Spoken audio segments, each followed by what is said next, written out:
Hello and welcome everyone to our outstanding dissertation panel. We are so happy to have you here for this night of scholastic excellence. I would like to introduce our host for the evening, Dr. Elizabeth H. Morgan. Hello, everyone. Welcome to our 2022 Sacramento State Doctorate in Educational Leadership Outstanding Dissertation Panel. My name is Dr. Elizabeth Holliday Morgan, and I am an assistant professor in this esteemed program. I also have had the wonderful honor of being the instructor for the last class that these now doctors were participating in, and now doctor leaders has participated in. And I personally have really witnessed them bloom and blossom into who they have become today. And it's just so exciting to see. So now, I want to thank you all again for being able to come and participate with us as we are really coming to celebrate, to recognize and appreciate these awardees for our 2022 Outstanding Dissertation Award and our Graduate with Distinction Awards. So to give you a little context, the Sacramento State EDD program trains our leaders of tomorrow to be champions of change in the field of education, which is why we are #2 ranked EDD programs in the country. This is going up against Ivy Leagues and some of our top universities in the nation. And it really shows how our program is really a key leader in producing these amazing students. Our program is a partnership between our educational leadership program and our public policy program. And our goal is to train leaders to address the urgent needs for well-prepared individuals to assume the key leadership positions in California schools and community colleges, which is why the work that our students do, these ones included, the ones that we are highlighting today, is so phenomenal and worthy of the praise and the recognition that we're giving. The awards that the students are receiving today are prestigious. Each year, the EDD program confers 2 types of awards: the Outstanding Dissertation Awards. These are selected specifically based on the criteria of the student having a quality research design, quality written analysis, findings, showing the potential of the dissertation resulting in transformation for schools and colleges. And lastly, the student's demonstration of a mastery of knowledge in a discipline with a broader significance of their work contributing to the canon of knowledge. And our Graduate with Distinction Award is a designation on their official transcript to graduates who have demonstrated top scholastic achievement over their course of their EDD program. These students represent the top 10% of our graduating class based upon GPA and a unanimous nomination by their dissertation committee, and then later a selection by our EDD faculty. So before we get into being able to listen to our students, which is why you all came, I want to be able to just take a little time to introduce and really give a shout out to some of the key people that really helped to make this process happen. So we have a number of just amazing faculty that volunteered their time from our College of Education that served to select and read through each one of the dissertations that were nominated for our Outstanding Dissertation Award. Which is no easy feat. These dissertations are quite lengthy and quite robust, right?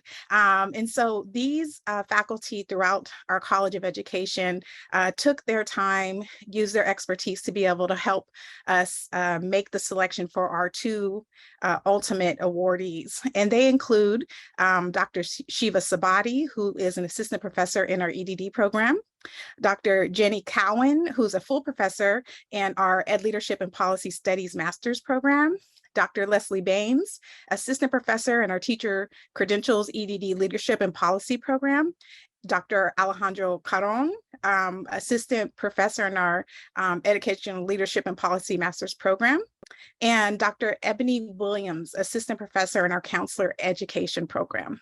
So on behalf of our director, Dr. Roger Watson, and our EDD faculty, I want to thank our fellow faculty who helped serve to be able to honor the students that we are honoring today. So now I'm going to briefly introduce each one of our panelists, tell you which award they received, noting who their dissertation chair was, and give the full title of their dissertations. So first, we have Dr. Jenna Tryon-Polimus. She is one of our Graduate with Distinction Award winners.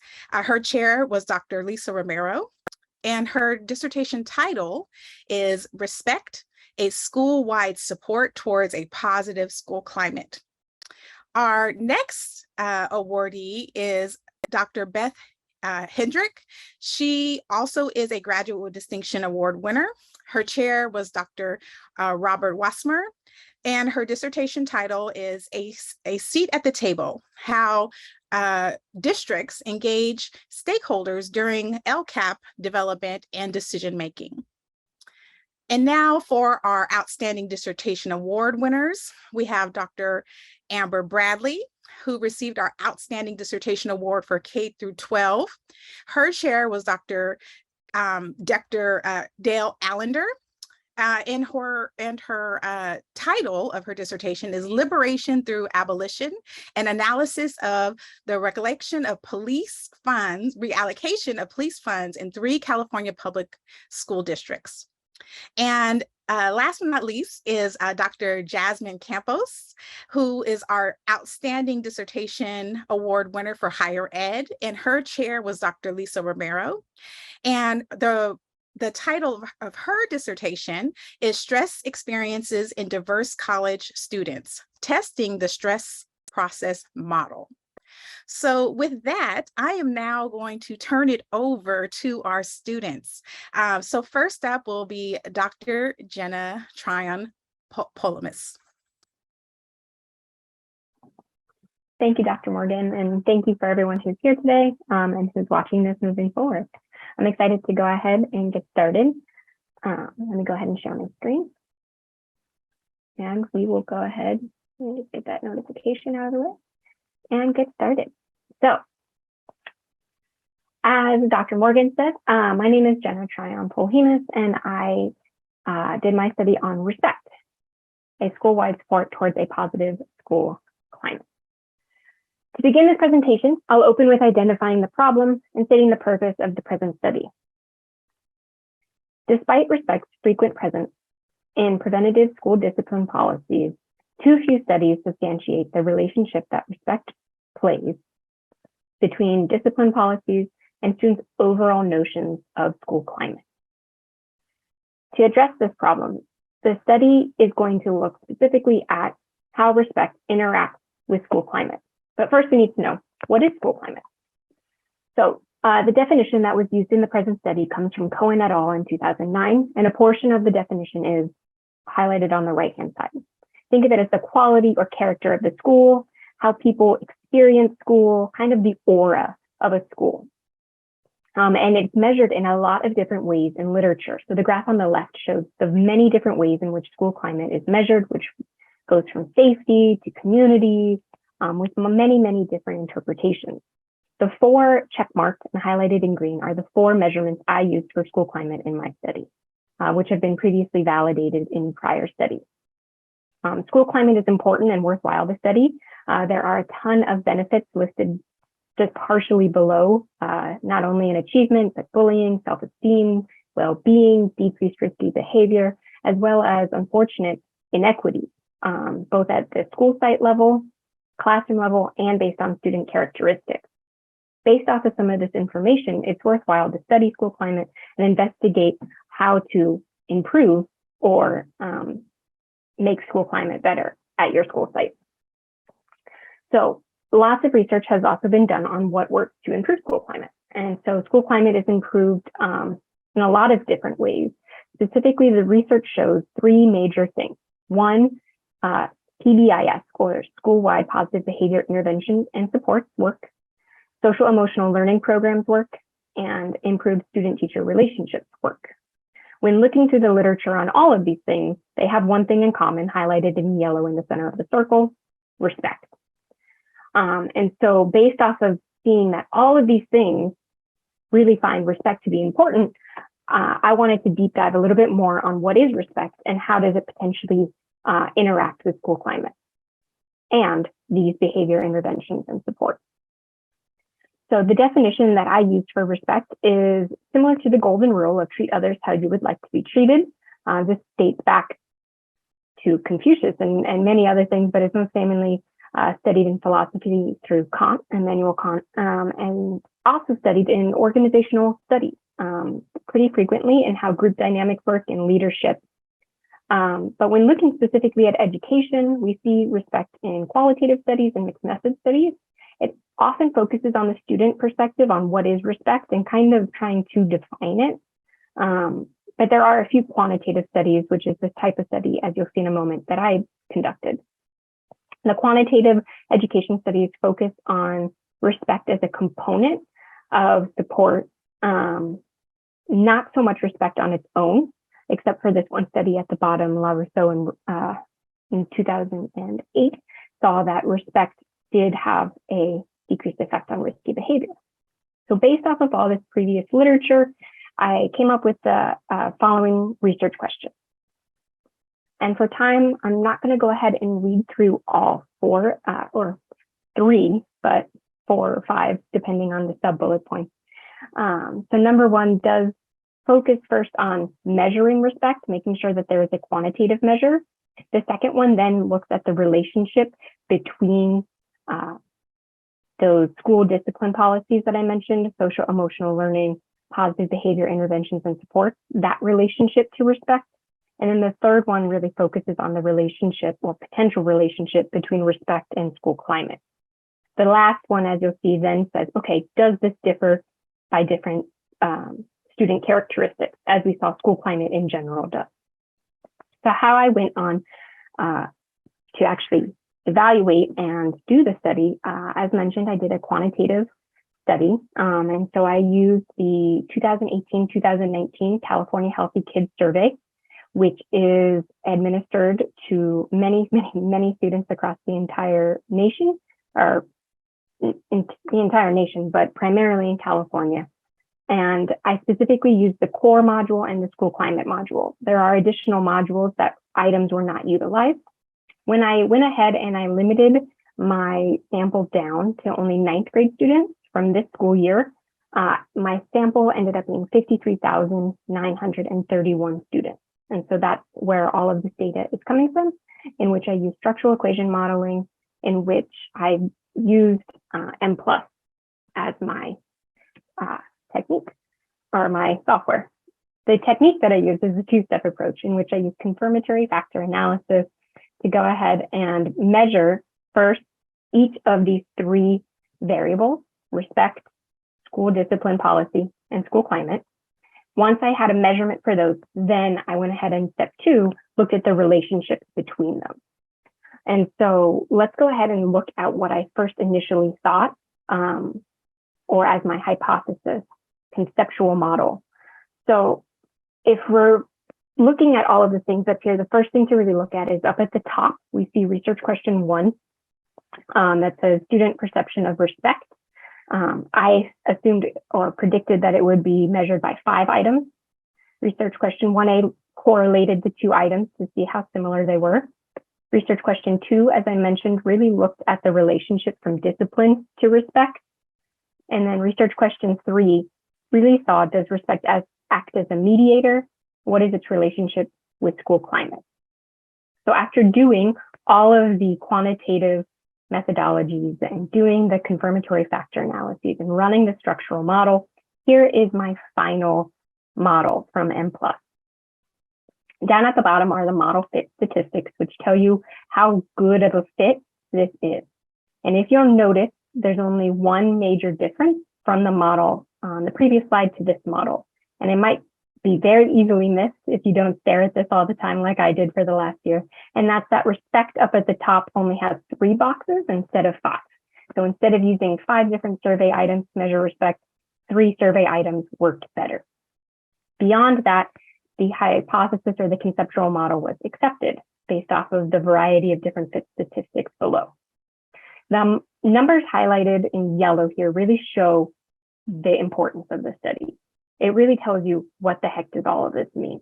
It shows you that going from the bottom left discipline policy up to the top respect, 0.844 out of 1 shows that relationship strength and how much of the variance does it incorporate. And so depending on how a student feels their discipline policy, does it incorporate social emotional learning techniques? Do they feel respected at their school? And so if a student does feel that they have a discipline policy that has social emotional learning, they feel respected very strongly, is that relationship. And then once again, looking from respect down to school climate, we see still a strong coefficient of 0.617. And that's once again saying, okay, if a student is reported feeling respected, do they report feelings of a high school climate?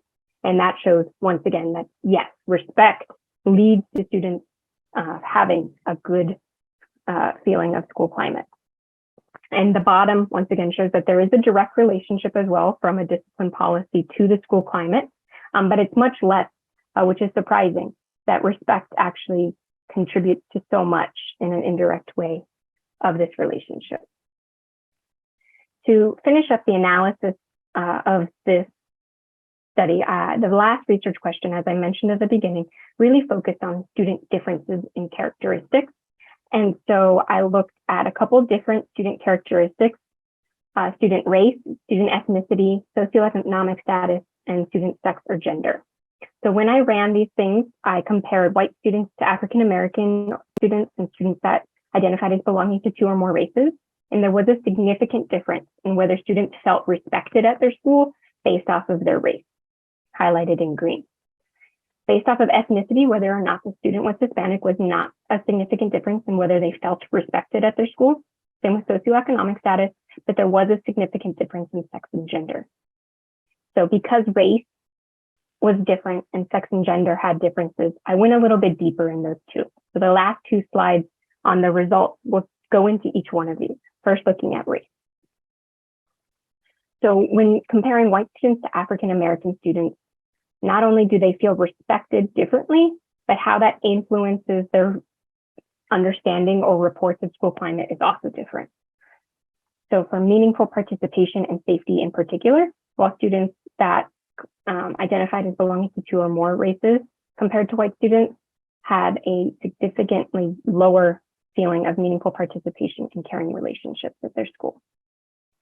When comparing males and females to one another, we see lots of differences as well. Once again, significant differences in how students feel whether they have meaningful participation at their campus, whether they feel safe at their campus, and whether they feel connected at their campus, all based off of the relationship from respect to those items. So to summarize, let's go back to those research questions and kind of talk a little bit through those findings. And once again, what does all of this mean and why is it important? So on the left, you can see research question 1 and the hypothesis. This was accepted. We were able to go ahead and measure respect. As I mentioned, instead of using 5 survey items, 3 survey items were used. This allows for future quantitative research of respect, since primarily it was qualitative in the previous literature. In question 1A, as I mentioned, we correlated respect to school climate to make sure that respect was not part of school climate. So now, once again, we know whether or not to include respect as something inside of school climate. But in this case, we found, although highly correlated, they are not the same thing. Respect actually influences school climate. Research question 2 looked at schools' discipline policies and whether students' understanding or feelings of their school discipline policy influences their understanding or feelings of respect on campus. And it was accepted that there is a relationship there This is extremely important when thinking about how schools implement new discipline policies. A lot of these discipline policies influence, like say, oh, respect your friends, respect, but they don't ever actually know if respect means anything.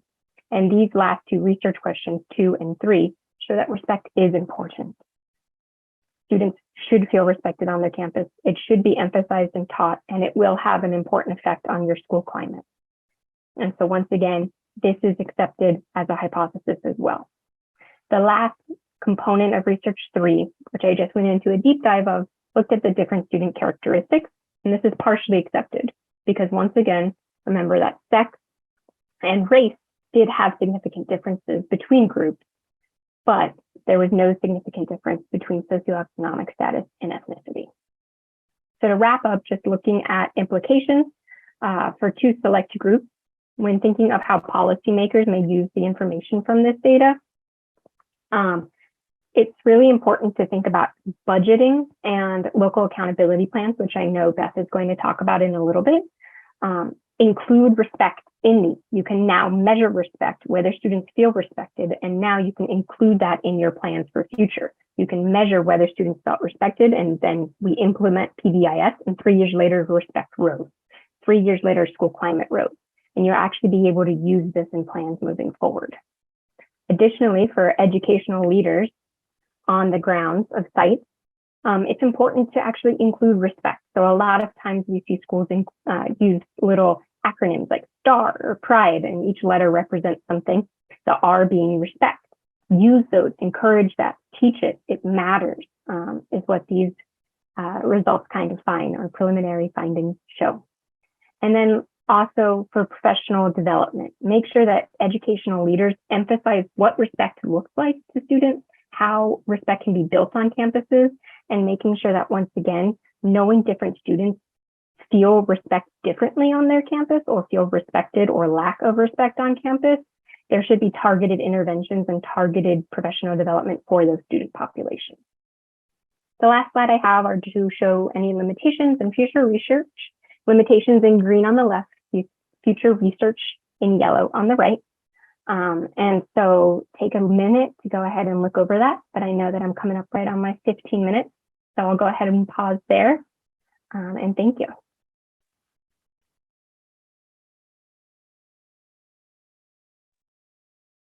Thank you so much, Jenna. So we're going to also take time for questions. If there are any questions, we can have the next 5 minutes to be able to answer them. And the way that you can do that, there is a Q&A function that we'll be looking at to be able to answer them. And just to answer this, so are we able to auto transcript? Yes, so yes, thank you so much. Now the live transcription is on. If there are any other questions, please put them in the Q&A, and we'll be for Jenna, and we'll allow her to answer those.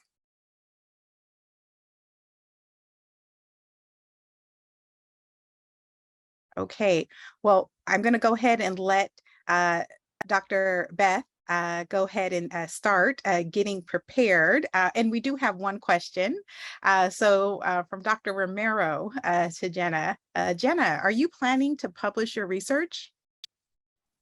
That is the hope. I am planning to hopefully go ahead and get that published. I have, with Dr. Romero, submitted that actually to AERA for the upcoming year. So hopefully we get accepted to present there at the conference, which will be in Chicago, and then looking to hopefully pare down my dissertation into a publication thereafter. Wonderful question. Thank you. Yes, we all look forward to that. Okay, well, with that, I'm going to now have Beth go ahead and start her presentation.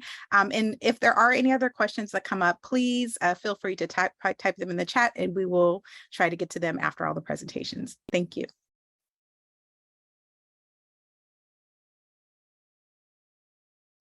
Hi, thank you all so much. And thank you, Dr. Morgan, for hosting us tonight, and for the EDD Department of Sac State for hosting this great presentation. And Jenna, as you know, you are always a terribly difficult act to follow, so I will do my best.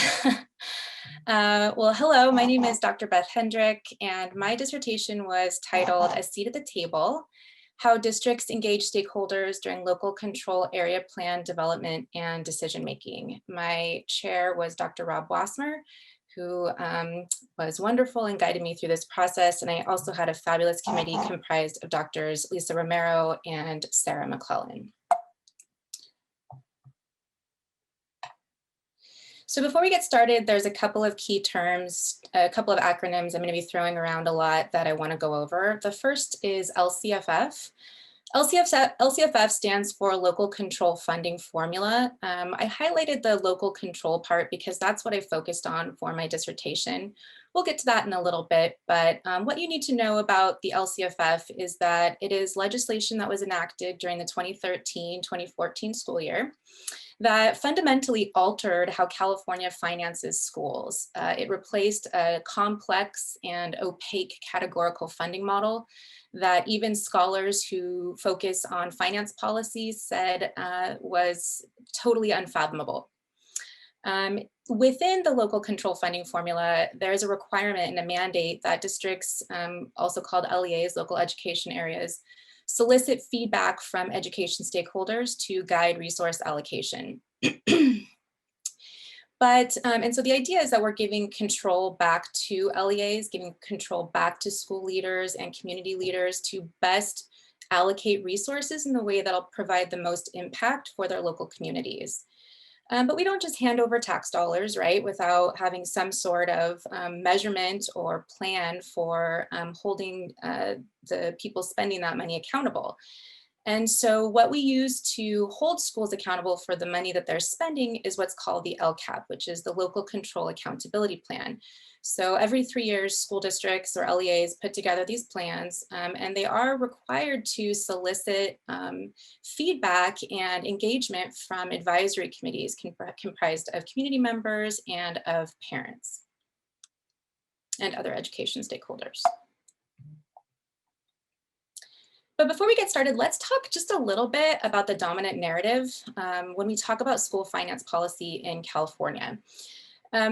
Ultimately, when you look at, or you ask somebody on the street, you ask a member of the public, does California adequately fund schools? Categorically, almost across the board, people are going to say no. They're going to say, no, we do not fund schools appropriately or adequately in California. And I think the reason why people feel that way is it's in the news a lot, right? Schools are underfunded. These are just a few articles that I found with a quick search. But the reality is that we actually spend a lot of money on schools in California. So it comprises approximately 58 to 59% of our overall budget. That is in the billions of dollars, upwards of $80 billion. And what LCFF does is it actually provides additional funds to our neediest student populations.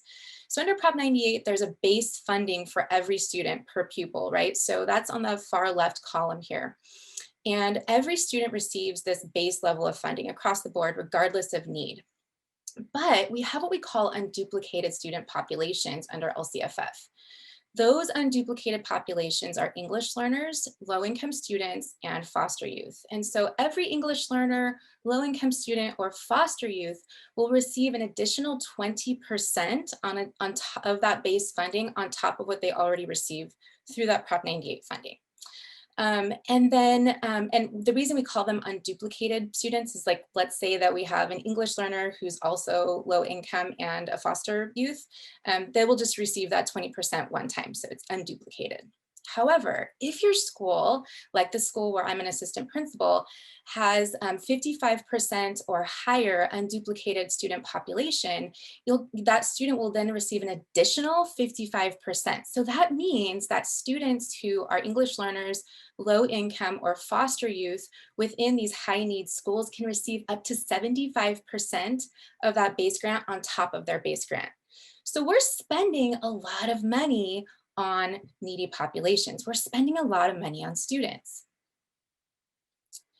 So when we're analyzing finance policy, there's a few things that we need to look at. The first thing we look at is what we call inputs. Inputs are the measurement of, is that finance policy, is that policy doing what it says it's going to do? So with finance policy, is the funding, is that money going to the place that you say it's supposed to go?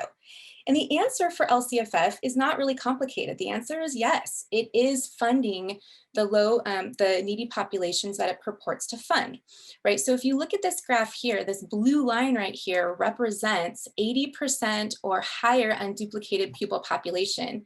And then you can see that blue line's going, they're getting more money and they're getting it faster. And what's interesting about this graph too, is that all of those populations pretty much align directly with need. So that money is aligned with need. So when we look at inputs, LCFF is providing funding where it says it's supposed to. So let's look at outputs. That's where we run into some problems. So if you look at overall performance, and there's of course multiple measures of whether or not the outputs are matching the inputs, right? We can look at a variety of different outputs and results from a finance policy. But if we're looking straight up at academic achievement, this achievement gap continues, it persists.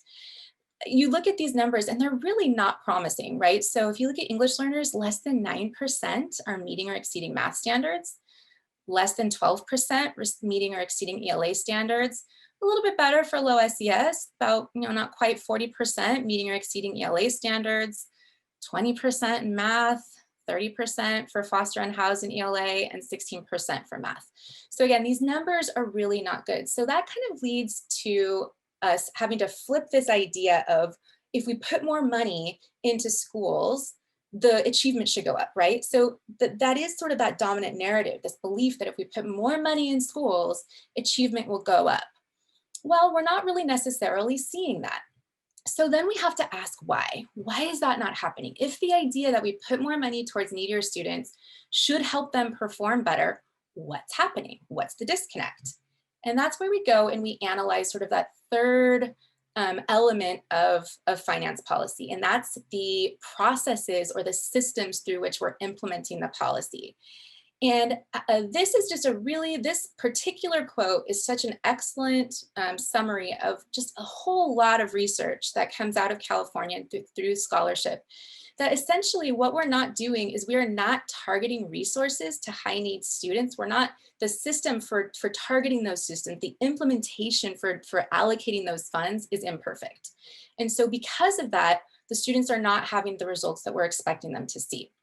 So that led me to ask myself, well, if the idea is that LCFF is supposed to give LEAs and local communities more autonomy to allocate resources, why is that not happening? And as I went through the research and continued to read more, what I found through the literature is that there was this belief that stakeholders really weren't engaged meaningfully in Lcap development. They weren't able to really actually provide the feedback that would allow these districts and these LEAs to allocate resources in the way that would provide the most impact. So I decided that I was going to do a couple of things. So my research was qualitative, but it consisted of 2 phases.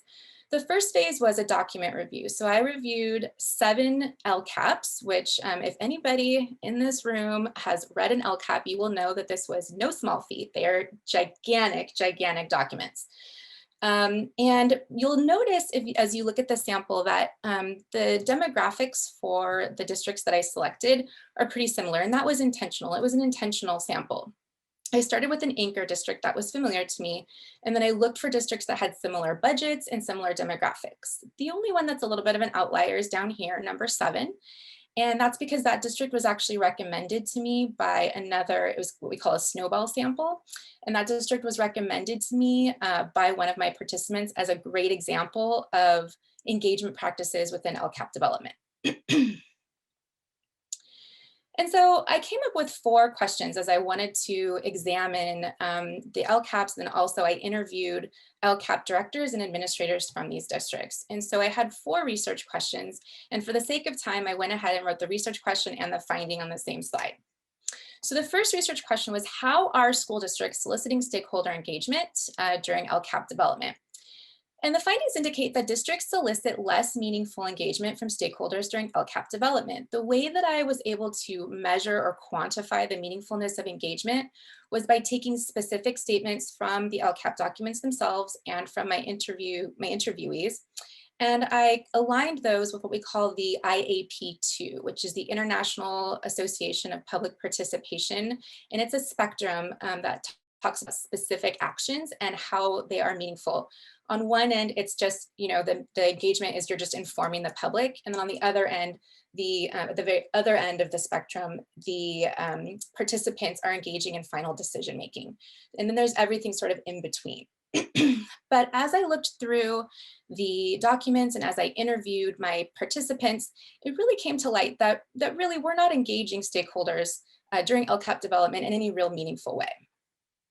So my second research question was, well, how are stakeholders actually contributing? So how are districts engaging them first, but then, okay, what are they actually doing to contribute? Findings indicate that stakeholders help identify blind spots. So, for example, one of my participants mentioned, we were talking about school safety, and the parents at the stakeholder meeting said the bathrooms are disgusting and we need them to be fixed. And they said, yeah, that's a safety issue. We can write that into our LCAP. But they're not really participating in any sort of final decision making. They're looking at plans that are already presented to them and they're saying, yeah, that sounds good. That's kind of it. We also have mandatory advisory committees, so things like ELAC, which stands for the English Learner Advisory Committee, or DLAC, which is the District English Learner Advisory Committee. And so those committees are already formed because they're mandated, but they're not really collaborating, and districts really don't have the capacity and they're not really preparing them to contribute more meaningfully. Research question 3, how does the California dashboard data on stakeholder engagement align with the meaningfulness of engagement? So findings indicate that districts set high goals for engagement, but intentions and self-reported practices don't always align. So both within the documents and then within my interviews, there was a lot of positive talk about engaging communities, engaging parents, engaging stakeholders in the process. But when you actually take a deep dive into what they're doing, that doesn't actually really follow. So they'll say things like, yeah, we really want to engage our parents. And they'll say, well, what are you exactly doing? And they're saying, well, we show them the plan. So they're not really engaging parents or even in stakeholders in the way that the policy intends. And finally, is this engagement reflective of the unduplicated student and family populations? Now, this is a really interesting question because remember those unduplicated populations, we've got English learners, foster youth, and low income. So I analyzed the documents for how many times they were mentioned. These particular populations were mentioned because that document talks specifically about budgeting, right? So we need to see how are we specifically targeting dollars within this budget to those populations. What I found is that English learners are disproportionately overrepresented in LCAP documents, which aligns with previous research by Vasquez-Heilig and Romero, that ELAC tends to be overrepresented potentially because that's a mandated advisory committee. Low income, there's no real advisory committee mandated. Low income parents are disproportionately underrepresented. So, a summary of findings. Findings indicate that school districts value stakeholder participation. They want to do it, but there still exists a gap between policy perception and practice. Findings also may indicate that this is due to gaps in leaders' personal capacity and districts' organizational capacity to implement engagement mandates.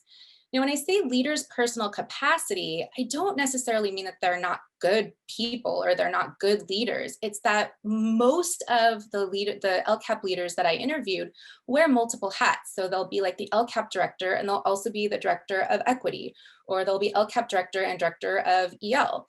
So they don't have the ability to focus primarily on the implementation of this policy. And then district's organizational capacity. Anybody who works in public education right now, especially in K-12, can attest to how limited our resources are for human resources. We're all stretched very, very thin. And so what's happening with the idea of getting stakeholder involvement and local participation in the LCAP development is that there just isn't the people to project manage that. And I can personally attest now that I'm an assistant principal in charge of ELAC contributions, that the best way to get a parent to ghost you is to ask them to be on a parent advisory committee. Okay, and so why does this matter? Why do we need to get parents and community members and local areas involved in LCAP development? Well, there's a lot of reasons why that's going to potentially improve outcomes for students, but also there's a higher level question, a higher level purpose here. Schools represent local government. As we all know, trust in government right now is at an all-time low. Like, people are not trusting government processes. Government systems are breaking down. And so when schools run effectively and present themselves as trustworthy, they can foster engagement and trust, and that can actually move into further civic engagement. And so listening, hearing, and responding to the needs of local community members and to stakeholders are keys to establishing that trust. Based on that, a few policy recommendations. The first would be to clearly define the purpose of engagement. It's not just a box that we check, right? It's not just a compliance thing. We really need to clearly define why we're engaging parents, what the purpose is. And that is to really allocate funds in a way that's going to support students in the way that they need. We also need to increase districts' organizational capacity to engage stakeholders. We need to teach these leaders how to project manage these LCAP engagement initiatives, because it's challenging. And then also we need to increase LCAP leaders' professional capacity, so their personal professional capacity. So, don't have your LCAP director also the director of equity, or they shouldn't be wearing multiple hats. This really, to be implemented well, this should be a singularly focused position. And that is my references, and I will happily take questions. Thank you so much for your time.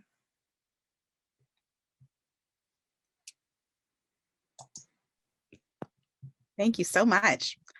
We do have one question in the chat. Dr. Hendrick, did any of these districts you studied have the opportunity to read the findings, to read your findings, and do you know if they implement any changes in how they engage families and guardians? An excellent question. The truth is I don't know. They all had the opportunity to read it. They were sent the final project, but I don't know. I can tell you that the District 7, the one that was recommended to me as the district that's a really good example of engagement, I have contacted that participant and asked her permission to have her speak and be a resource to others, and she did agree to that. So we are starting a knowledge share. Wonderful. There's another question in the Q&A. This is from Dr. Romero, thanking you and saying that she's heard your presentation of your research a few times, and each time she's learned a little bit more. So the question is, how does your research inform your practice in your new position as an assistant principal? That's another excellent question. I would say that, so the first thing I did when I took my job is, they kind of divvy up responsibilities, and they said, well, what do you want to do? And I said, special ed and ELAC. And so my research, knowing that, that districts struggle to engage parents, I took over our English Learner Advisory Committee, and I'm responsible for making sure that our parents at our school are contributing meaningfully to our SIPSA, which is our local budget, our school budget, and then also really giving an opportunity to provide meaningful feedback that we then pass along to our LCAP director. And then also just knowing that, just this research led me down the path of really solidifying my belief that schools represent local government in a way that is important and meaningful, and that we as leaders, as education leaders, have to take that responsibility very seriously. We represent local government, and often it's the only, or at least the first, opportunity for newcomers or for some of these needier populations to have with government. So it is absolutely our responsibility to represent government as responsive and to represent government as meeting the needs of its citizenry. Thank you. And we have one last question before we turn over to Dr. Bradley. So the next question comes from one of our current EDD third-year students in Hope Diller's class, Sean. And he asked, he said, thank you for your research. And how might you imagine parent liaisons and cultural brokers might most productively help parents engage in LCAP processes? Sean, that's a great question. And actually, in my recommendations within my dissertation, I did mention a specific cultural broker. There was a wonderful scholar in our program, Dr. Wakanda Stovall, who that is her role. She's a cultural broker for the Black community. And so, you know, I think in my opinion, the best way for cultural brokers and liaisons to work is to really work with parents to let them know that their voice matters, and to work with leaders to help them work with parents and to work with community members in a way that's productive. Sometimes, you know, we come to the table and we're all so busy that we're, you know, here's the plan and what do you think and let's move on, instead of it being an open dialogue and conversation. And so I think cultural brokers represent a really important step in that process. Hey, let's keep that conversation going. Let's be productive in the 3 years or the 2 years in between the development of the LCAP. What can we be doing better? Let's help us reflect. Let's really look at the programming that we're using. How is that affecting certain populations? Let's dive deep into the data for specific populations. And is what we're doing working? And if it's not, we should not continue those programs. Let's not continue to fund programs that are not effective for these populations. And so, you know, really, when you are an advocate for a certain population, that is your life's work, right? To advocate for that population. So dive into that data, show that data to those leaders, and to teach community members in that community how to do that work too. So, you know, I think that you can't understate at all the importance of cultural brokers and liaisons at all. Thank you for that. So now I'm going to introduce and turn it over to Dr. Amber Bradley. Thanks, Dr. Morgan.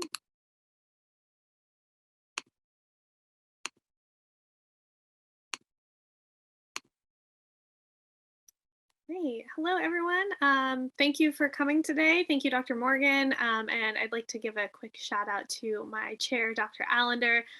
Thank you, of course, for being here and for supporting this work. So I am Dr. Amber Bradley. My dissertation is titled Liberation Through Abolition, an Analysis of the Reallocation of Police Funds in 3 California Public School Districts. So I'm going to start with some statistics today. We have 1.7 million students that are in schools with police but no counselors, 3 million students that are in schools with police but no nurses, 6 million students that are in schools with police but no school psychologists, 10 million students that are in schools with police but no social workers. Overall, we have 14 million students across the United States that are in schools with police officers but no counselors, nurses, psychologists, or social workers. Our students today are experiencing the school to prison pipeline, which is a system that takes students out of their schools and pushes them into the criminal justice system. In schools today, students are experiencing prison-like environments. They have constant surveillance. There's police officers on campus. They're subject to harsh discipline approaches. And these primarily are affecting our students of color. They are more likely to be suspended. They're more likely to be arrested for increasingly minor offenses. For example, kindergartners being arrested for throwing tantrums, high school students being arrested for not giving up their cell phones, things like that. And that causes them to have a police record that's going to follow them, you know, for an extended period of time. So in the 2020-2021 school year, school districts across the nation began voting to defund the police. This study focused on 3 of those districts. So first, Oakland Unified, they had their own school police department, and they decided to dismantle that entire department and give the $2.5 million that they were spending annually on the police back to the students. In Sacramento City Unified, they decided to create a task force to decide how to reallocate the $600,000 that they had been spending on the Sacramento Police Department. And LA Unified, they cut their police funding by 1/3, and they used the reparations model. So they decided to give $25 million back towards the African American Student Achievement Plan. This was to primarily give money to students who had been most harmed by the LA Schools Police Department. So my study had two research questions. First, what factors contribute to a school district deciding to remove the police from their campuses? And the second question, how are school districts reallocating money once spent on police? So I kind of wanted to go over a quick timeline of the normalization of police in schools. Although this may seem like something completely standard that we have in schools today, it's not something that has always existed in public schools. So the very first school police department was the LA Schools Police Department. That was way back in 1948. I don't have them on this timeline here because they were just beginning to patrol their campuses after school and on the weekends. But we had our first school resource officers in Flint, Michigan in 1958. They were hired to improve the relationship between police and kids in the community.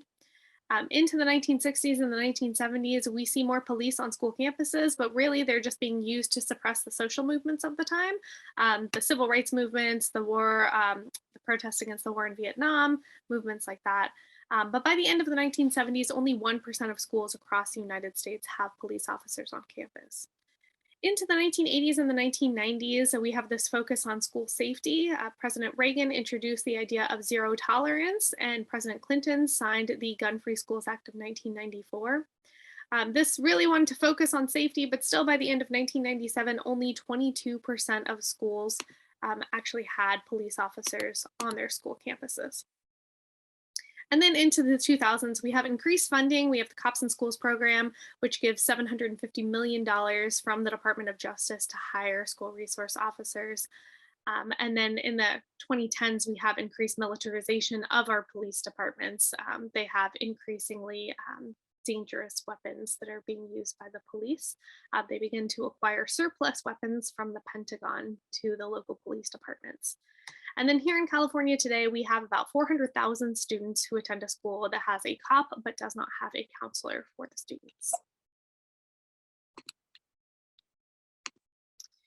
So I did a qualitative case study of these 3 California school districts. Again, that's Oakland, Sacramento, and Los Angeles. First, my phase 1 data was to analyze public participation at school board meetings. So there's about 41 hours of school board meetings that I analyzed. I did the data in an Excel spreadsheet, just sort of like highlighting, looking at the comments, organizing old school. There was 41 hours. These were 6 meetings, so 2 meetings for each district. And then I went into it a little bit deeper in my phase 2 data. From those participants, I started contacting folks and asking them for semi-structured interviews. So I conducted 10 semi-structured interviews. I used critical race theory throughout my study, so I focused on storytelling. I wanted to center marginalized voices in who I was sharing my stories with, or who were sharing their stories with me, more likely.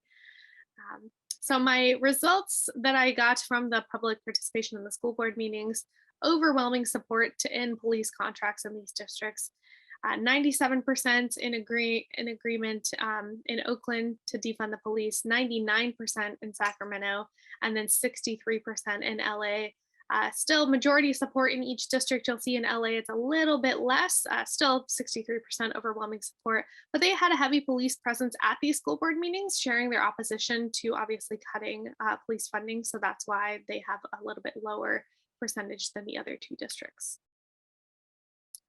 So where they wanted the reallocation to go to. So the community was really asking for the funding to be reallocated to specific things.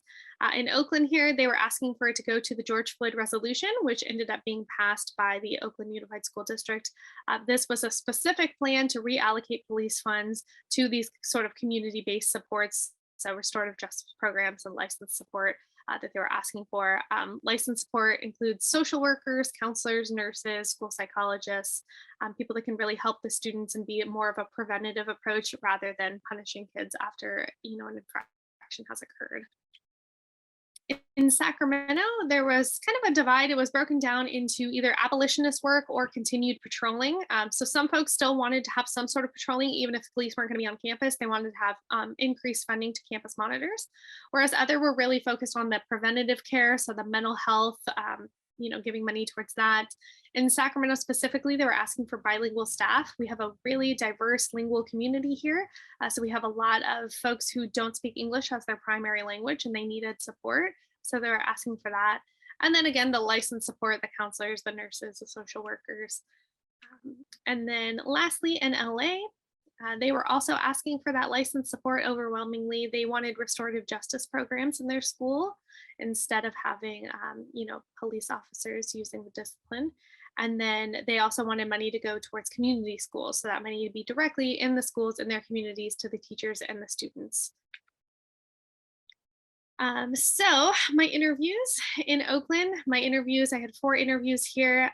Keith Brown with the Oakland Educators Association. I had a lot of union work here. Lee Thomas, also president of a union.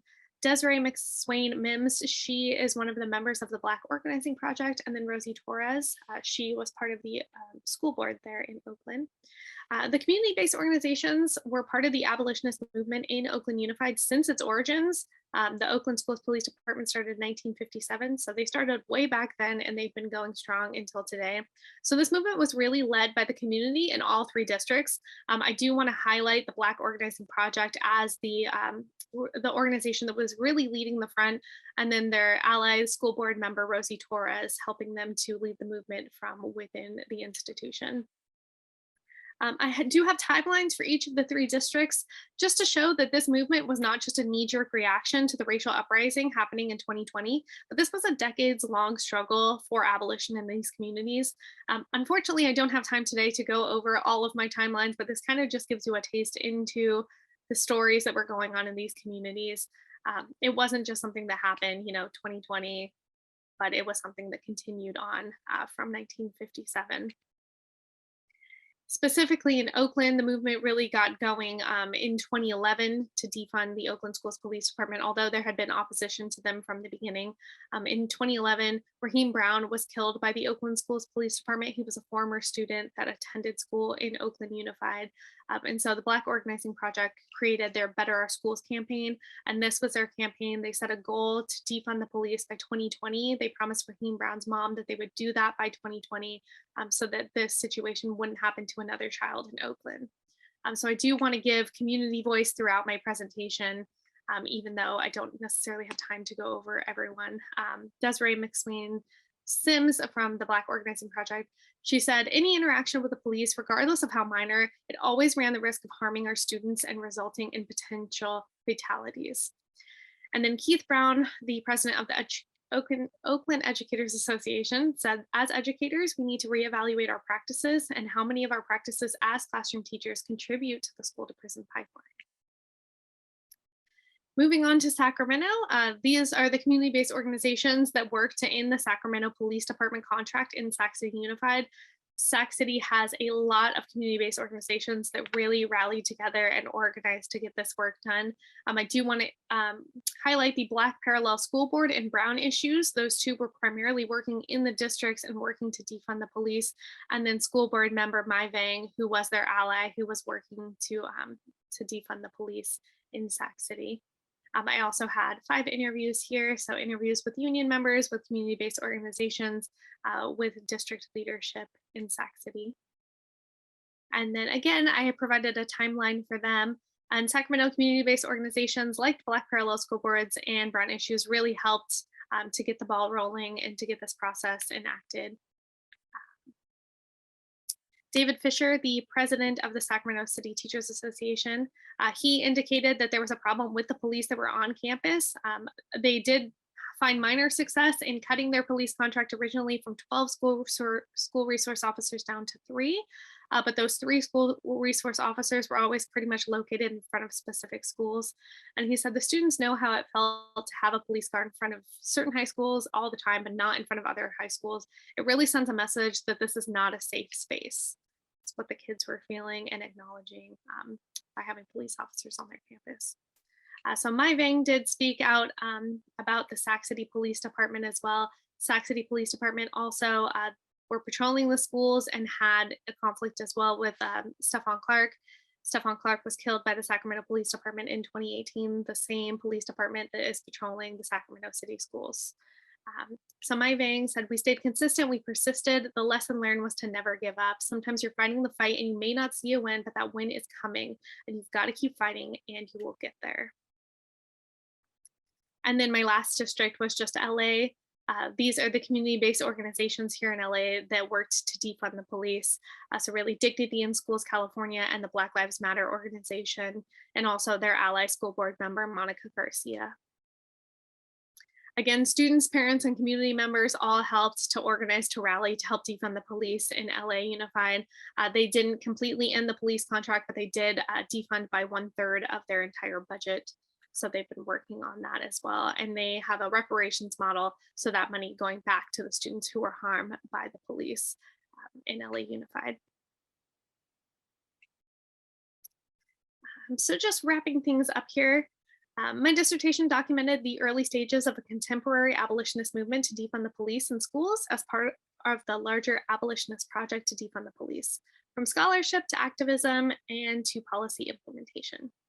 Each of these 3 districts who defunded the police had different approaches and reallocated their funds in different ways. This qualitative study explored how defunding can be achieved in a public K-12 school district and told the story of the women of color who led this effort to accomplish the policy change. Currently, we have 29 states working to defund the police in their local districts. In California specifically, 24 districts have defunded the police. They've completely abolished their police contracts. 2 have partially defunded and 5 are considering it. We have 2 districts that have reverse course that originally defunded and now have reverse course and brought police back. So full transparency there.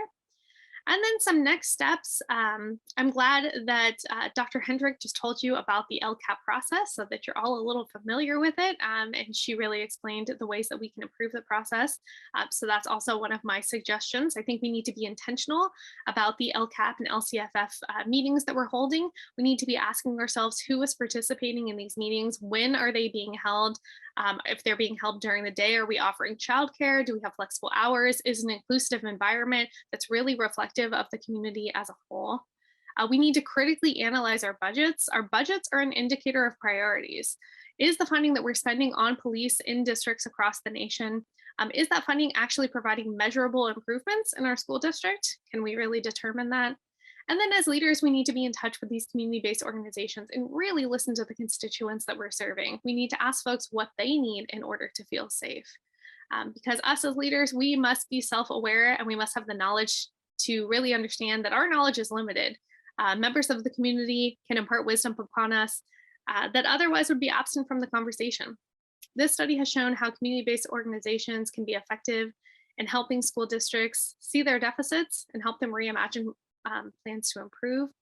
Grassroots organizing was critical in the success of these community-based organizations and helped us to see a different model of successful educational leadership.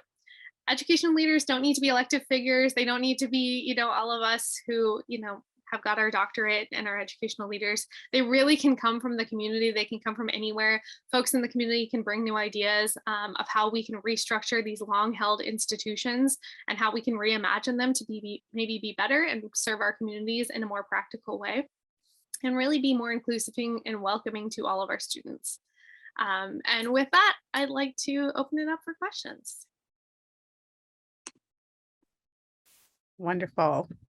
Already questions are rolling in for Dr. Bradley. The first is a 2-part question, so I'll ask the first and then I'll ask the second next. Dr. Bradley, did you have a difficult time getting interview participants? I did in some districts, but not in others. So for instance, in Sacramento and in Oakland, I didn't have as much of a difficult time getting interview participants.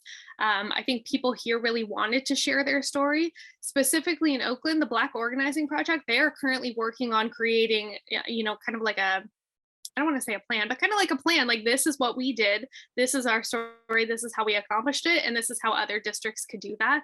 And so I think they were really working to get their story out there. So they wanted to talk and they wanted to share their story. In LA, it was pretty hard for me to get people to participate. And that's because they're still in the thick of it. They're still working to defund the police. So, they're still organizing, they're still going to school board meetings, they're still protesting. And so for them, I think it was a little bit harder to give time maybe to do this. So I didn't have as much participation as I wish I would have in LA to get that story. But yeah, up here in Northern California, it was a little bit easier. Excellent. The next part of that question asks, when contemplating your research design, did you consider interviewing any of the school officers, particularly any BIPOC officers? Yeah, I did actually consider that, especially when I was listening to the school board meetings that were happening in LA, because in LA, they brought up a really important point that a lot of these schools, there is primarily women, primarily women that are in these schools. And if we look at the statistics on who is actually teaching across the United States, 80% of teachers are white women. So for some of these schools, the only BIPOC person, the only man of color in their entire organization was a police officer. So if we're removing the police officer, we're removing this one sort of like idealized person, this one person for kids to connect to, this one male figure that potentially could be involved in the school, and we're removing them from that environment. So I definitely considered that, but really this wasn't a story of the police. This was a story of community-based leadership, and I really wanted to share how the communities were gathering together to make change and to be educational leaders. So I didn't end up interviewing any police officers just because that's not the story I was telling. Awesome. Yeah, and that definitely aligns with your theoretical framework, right, that you're using with critical race theory. I love it. Thank you. Dr. Romero had a question of asking, you said that LAUSD was giving money back to students that were most harmed by school policing. Can you elaborate on how they were doing this? Yeah, so in LA, they did a lot of research into, and in Sacramento and in Oakland as well, but they did research into why they should get rid of the police. They were looking at the statistics of who the students were that were getting arrested and what was happening to these students. So what was the consequence? What were the consequences for their grades? What were the consequences for them, in the criminal justice atmosphere? And so when they were looking at the data, they were seeing that overwhelmingly the students that were being arrested were young men of color, particularly African-American young male students in LA Unified. And so they were saying, okay, well, if we're arresting these students, there's obviously some sort of problem. There's some sort of disconnect. So what can we do to fix the situation? And so they were taking that money from the policing that they were doing and from the harm that they were causing to those students, particularly African-American male students. And they were going to give that money back and figure out how they could help better support these students. So rather than punish these kids, figure out what supports they need to help them be more successful. Awesome. Thank you for that. Next question comes from your chair, Dr. Allender, asking, can you talk a little bit more about the writing, more work about you have done after you wrote your dissertation, specifically on identifying other California districts working on defunding the police? Yes, thank you, Dr. Allender, for that question. So yes, after my dissertation defense happened, some of the feedback that I got from my committee members, some of them wanted to know about the other districts that are currently working on this in California. And California has over 1,000 school districts. So there's tons of school districts in California, and there's no comprehensive list. Like I search everywhere. There's no list out there for districts that are working on defunding the police. So I kind of had to go through and do the digging and do the data and find the research myself to go ahead and go through and look at all the districts that have currently defunded the police.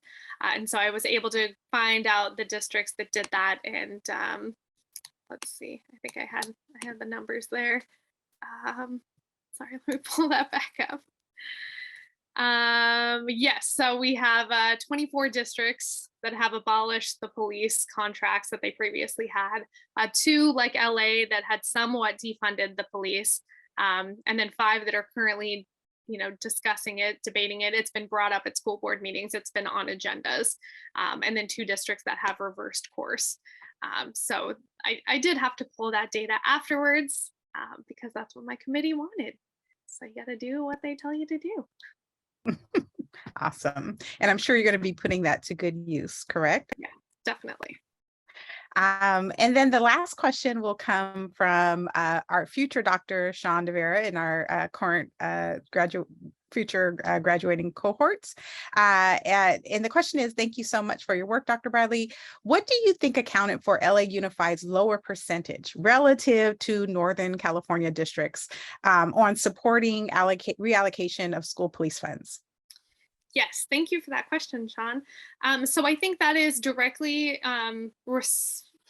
directly in result of how their union was able to organize. So unions are fantastic at organizing. I'm also part of the executive board of my union. So I understand the process. I understand how we organize, and, you know, we got to do what we got to do. And so they were really, really good at organizing. And so the majority of the folks that were in attendance at these school board meetings, because to be in attendance at the school board meetings that happened, this was in 2020. So this was prime COVID time.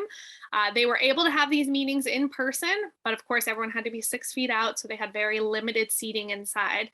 So there was thousands of people outside trying to get into the school board meetings, and then those folks who showed up real early who were able to get in, those were the folks that were able to get into the meetings. So I think a lot of the folks that were inside were the police officers, so they were able to make sure that they were there for public comment, that they got their voices heard, whereas the other districts, Sac City, it was all virtual, right? Oakland, it was all virtual. Sac City only had email, responses, and then Oakland had phone responses, so they had folks that were calling in.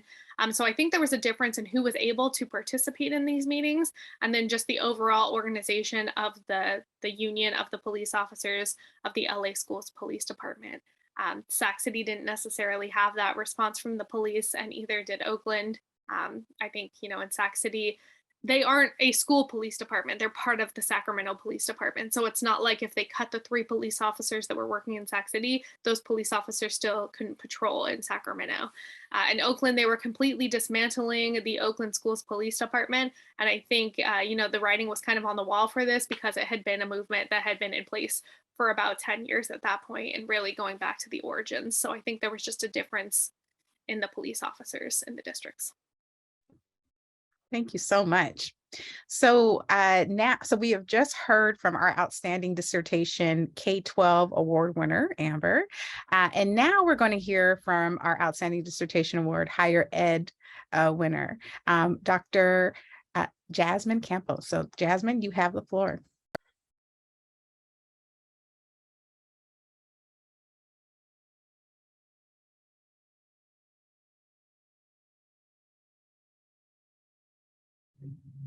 All right, folks. So I first want to start by thanking all of my fellow panelists. I am very, very fortunate to be surrounded by the scholars that are in the room. I also want to go ahead and thank my dissertation chair, Dr. Romero, and our host and my committee member, Dr. Morgan, for helping out as I conducted my study.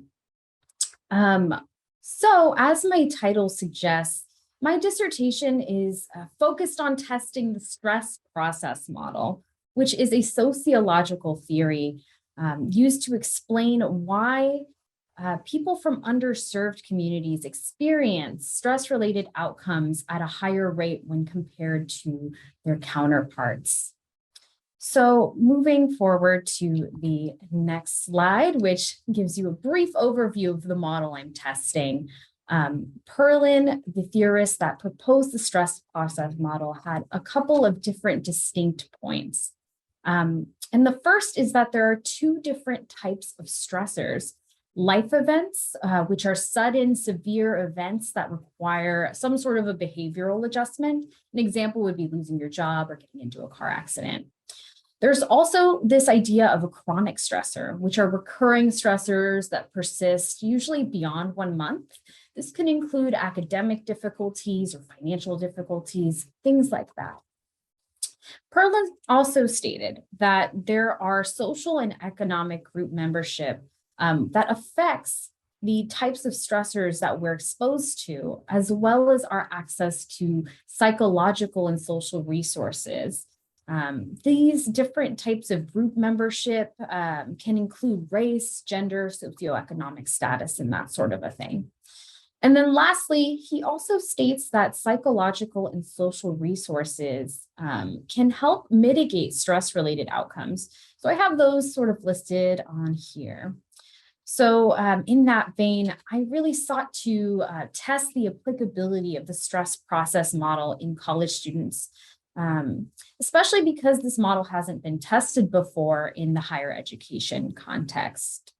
So my second purpose to my study is to understand whether stressors are evenly distributed across race, gender, and first-generation college status.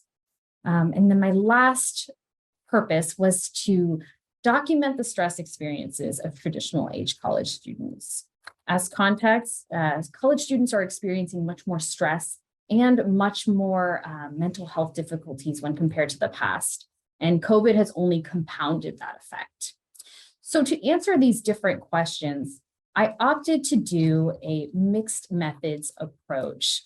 And this approach really allowed me to have a quantitative component and a qualitative component.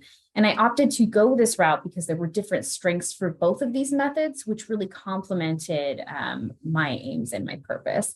So the quantitative methodologies that I have listed here really allow us to see the larger group trends across all of the college students that I studied. Whereas the qualitative methodology really centers the participant's perspective and offers a lot more insight into how folks experience stress. So with that in mind, and for ease of presentation, I've opted to organize my presentation by the quantitative portion first, and then I'll go into the qualitative portion. And then I'll be presenting my research questions along the way. I hope this makes it less confusing. So starting off with my quantitative data and my findings. First, I want to talk about how I got the data. So I conducted secondary data analysis using information from the National College Health Assessment, which is something distributed to a bunch of institutions of higher ed. And they ask them about the different types of stress that they're experiencing and the mental health difficulties that they're having. So this was distributed to my population in April 2021. And these students opted in. They were solicited to participate by email. And when all was said and done, about 1,512 students were part of my sample. So I opted to study students that were aged 18 through 24. That meets the traditional college student definition. And then after we received all of those responses, the Office of Institutional Research at the institution I studied pulled different educational outcomes. So GPA, persistence, the units they were in, and all of that was de-identified before it was provided to me. Going into my first research question, which is the stress process model applicable and relevant to college students? I used structural equation modeling to answer this question. And I used two different approaches. The first being the two-step approach, where I test individual variables to see that they are measuring what they are measuring. And then the full structural model was tested so I could see the relationship between the different variables. Next, I went into a model generation approach, which is where you take the theory and you start there, and then you improve the fit of your model with additional testing. So to show you a little bit of the structural model, which is what I tested, each of these ovals represent the constructs here. And each of these ovals are actually made up of individual questions that make up or point to that construct. So basically what I was looking to understand is, do stressors influence GPA for my students? And do stressors influence psychological distress for those students? And then the second part to that is this mediating piece, right? So do psychosocial resources affect or mediate the relationship between stressors and outcomes? And so moving forward to sort of show you how it all shook out, this is a very scary diagram that we call the full structural model. And you'll still see these ovals are all here. And what we're going to be focusing on for summary's sake is this triangle here. So I'm going to start with the line that is not here first, right? So there is no line from stressors to psychological distress. So in my sample, stressors did not relate directly to psychological distress. And there was actually a very small relationship between stressors to GPA. In addition, you can see here the psychosocial resources, right? So this was the biggest part of this study that was very impactful, right? So psychosocial resources were the biggest influence and impact on psychological distress, right? So students that had a lot of resources, that had a lot of social support, that felt really secure in themselves, experienced less psychological distress. And that impact was large across the board. That isn't to say that stress doesn't have an impact at all, but what I found was that the more stress a person has, the fewer resources that they have. And that really affected their ability to be able to cope. So moving on to my second research question, which asks, are college students belonging to historically underserved groups disproportionately exposed to chronic stressors and life events? To answer this question, I used analysis of variance, and I broke down the total data into individual groups. So I tested group differences in race, sexual orientation, first generation status, and gender. And then I evaluated it as far as chronic stressors and event impact scores for life events. So looking at my ANOVA results, there was actually no significant differences across race. And then for gender, we had a couple of differences in life events and chronic stress. So the gender nonconforming students experienced more life events when compared to men, and then women experienced more life events when compared to men. For chronic stress, our gender nonconforming students experienced more chronic stress when compared to women, and then both of these groups experienced more when compared to men. For sexual orientation, our queer students experienced more life events and more chronic stress when compared to heterosexual students. And then lastly, for first generation college status, the first generation college students experienced more chronic stress when related to or compared to continuing generation college students. Moving on to the qualitative piece of my study, I decided to pick one of the groups to focus on from the first half of my study.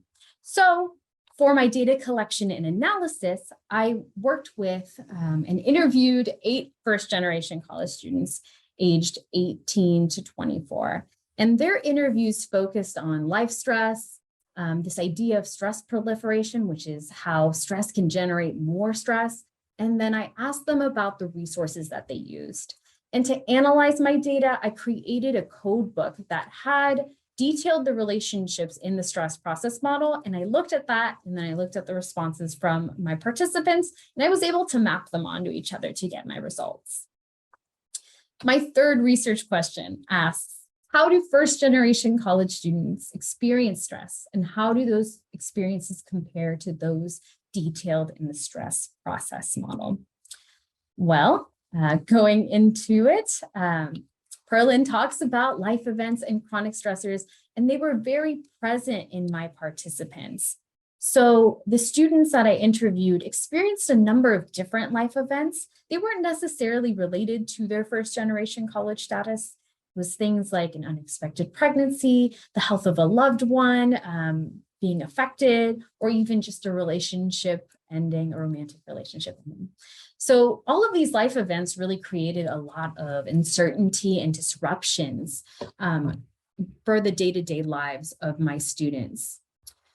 And it really affected their mental health. As far as chronic stressors go, the first generation status actually affected the types of stressors that they experienced there. So being first gen comes with a lot of challenges that might include not knowing the college environment. So a lot of their chronic stressors really directly related to that piece of their identity.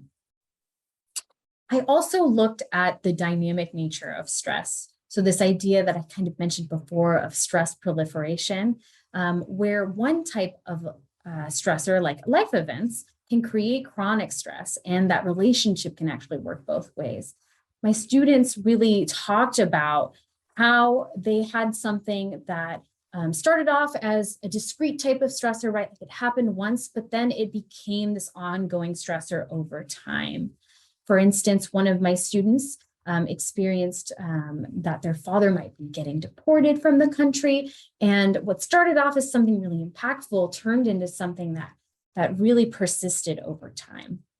Additionally, they experienced this idea called lateral stress proliferation, where stress from one area of their life would move into other areas of their life. So the example here being that someone experiencing relationship stress can experience financial stress, academic stress, and how that can sort of compound, right? So stress wasn't stagnant. It was something that would be very dynamic.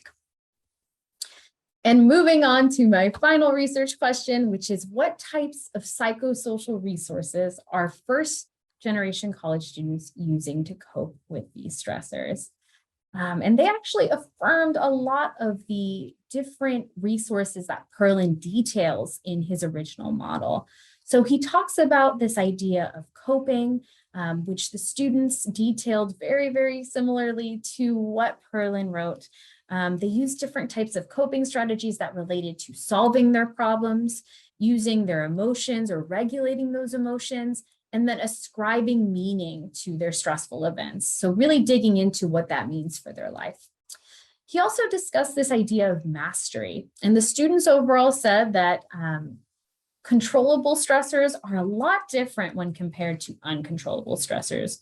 When there's something that someone can't control, it just feels that much more difficult to manage. That also influenced the way that they went about picking their coping strategies. So if they feel like they couldn't control something, they would be more likely to manage it using their emotions. So there was that interplay there. For self-esteem, what I found was that students had experienced a lot of stressful events that would challenge their self-image.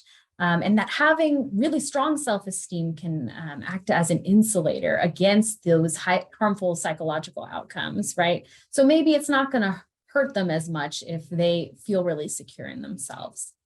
And then lastly, this idea of social support. So these students really pulled on informal social support networks, things like their family, both immediate and extended family members, as well as their romantic partners, their friends, and not surprisingly enough for our first-gen students, none of them talked about having someone on campus that they could confide in or rely on in times of stress. So all of these were part of the original model that I was exploring and testing, but I also left a little bit of room to look at different resources that emerged from the data that I had.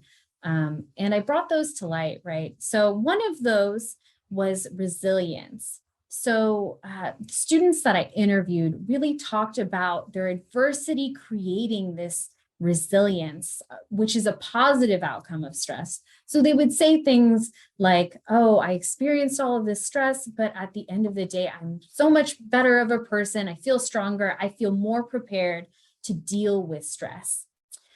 So that being said, I'll move forward to a little bit of a summary of the whole study and the findings here. So overall, for my quantitative findings, the stress process model was partially supported. So not all of the arrows I drew in the beginning of my study were present at the end, but something else emerged, which is the impact of resources. So psychosocial resources have this really great effect on mitigating mental health outcomes. And stress can really affect the types of resources folks have there. And additionally, for those ANOVAs, so many underserved groups experience more stress when compared to their counterparts, either chronic or life events. And then for my qualitative findings, chronic stressors are related to roles that different students have in their environment. For instance, in this case, first-generation college student status.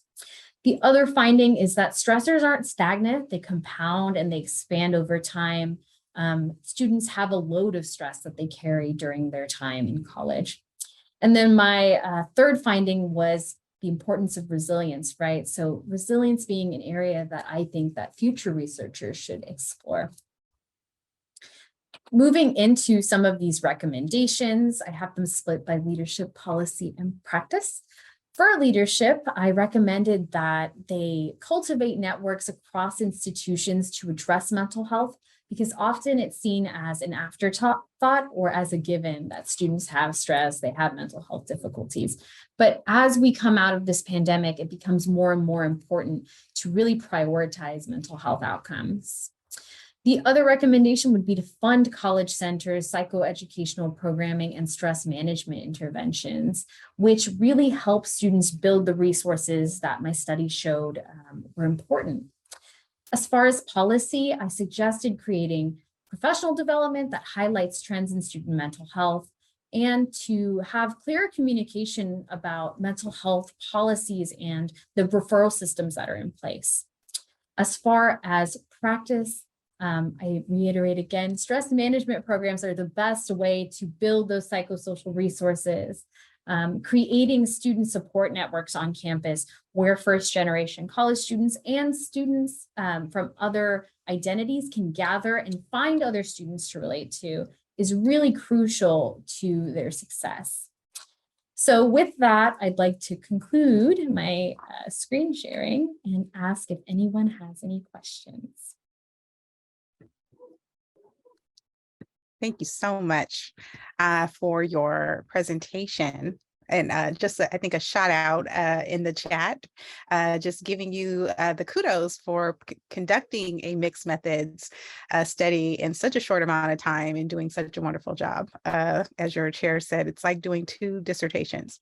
A follow-up question, wondering how and if your research is informing your work. Oh, yeah, definitely. So for the folks that are unfamiliar with what I do, I coordinate the first year experience space at Sac State. So I have a center where students come in and they get help with how to do college. So I interact with students from a lot of different backgrounds.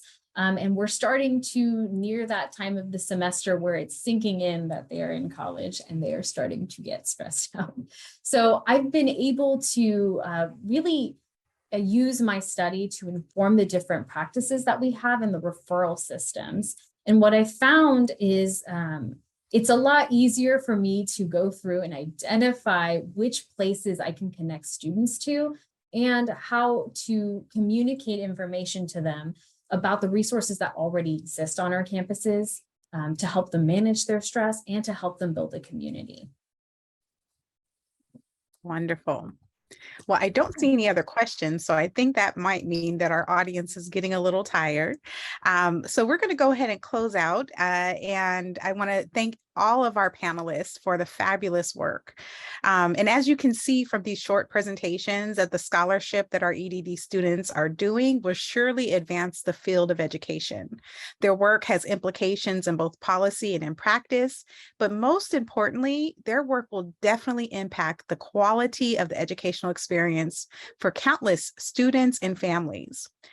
And this is just the start for our outstanding students and our standing graduates of our program. So these and other members of our cohort 13 have already, in just the short 5 months since they've walked the stage, have put their degree to work. Many of them have published their work, are working on taking their dissertation and making them into book perspectives. They're also working in becoming school leaders, as we can see.